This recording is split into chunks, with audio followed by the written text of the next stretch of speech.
ভোগ দিনে কয়বার দিতে হয় এবং কোন কোন সময়? দেখেন, পদ্ম পুরাণের সৃষ্টি খণ্ডের 49 অধ্যায়ে এই ভোগ বা আহার নিয়ে বলা আছে।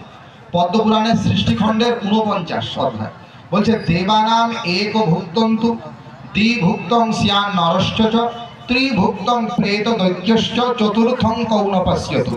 দেবতার আহার একবার, মনুষ্যের আহার দুইবার, আর ত্রিভুক্তং প্রেত, প্রেতের আহার তিনবার, আর রাক্ষসের আহার চারবার।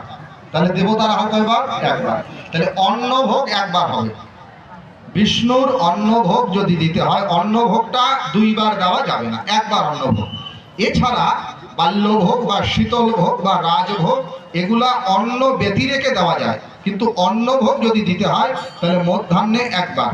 এইটা হলো দেবানাম এক ভোক্তন্তু, অর্থাৎ দেবতার ভোগ হচ্ছে একবার। বিষ্ণু পুরাণ পদ্ম পুরাণের সৃষ্টি খণ্ডের 49 অধ্যায়ে প্রমাণ। আচ্ছা,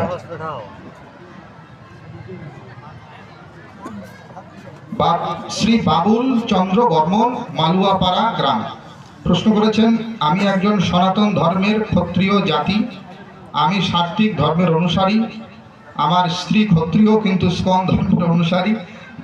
স্কন ধর্ম বলে তো কিছু হয় না।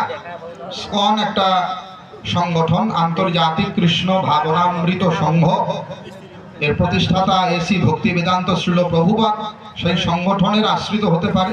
এখন যদি তিনি শাস্ত্রীয় বিধান এবং আচার পালন করেন, আপনি ক্ষত্রিয়, বেশ ভালো কথা। আপনি যদি ক্ষত্রিয় ধর্মের যে বিধি এবং নীতি এটা পালন করে চলেন, তাহলে মৃত্যুর পরে আপনার ঊর্ধ্বগতি হবে, উৎকৃষ্ট গতি হবে। আপনার স্ত্রীও যদি তার পাতিব্রতা ধর্ম এবং তার বর্ণোচিত আশ্রমোচিত ধর্ম পালন করে, তারও উদ্ধার হবে।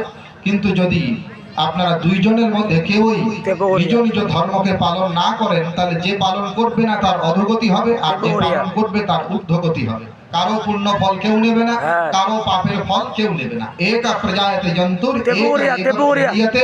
এক অনুভূতে সুকৃতম দুষ্কৃতম একামেব চ। আপনার স্ত্রী হোক আর আপনার ছেলেই হোক আর আপনার মাই হোক, যার যার কর্মের ফল তাকে তাকেই ভোগ করতে হবে। যদি সে শাস্ত্রীয় বিধানের বাইরে কর্ম করে, মৃত্যুর পরে অধোগতি প্রাপ্ত হবে।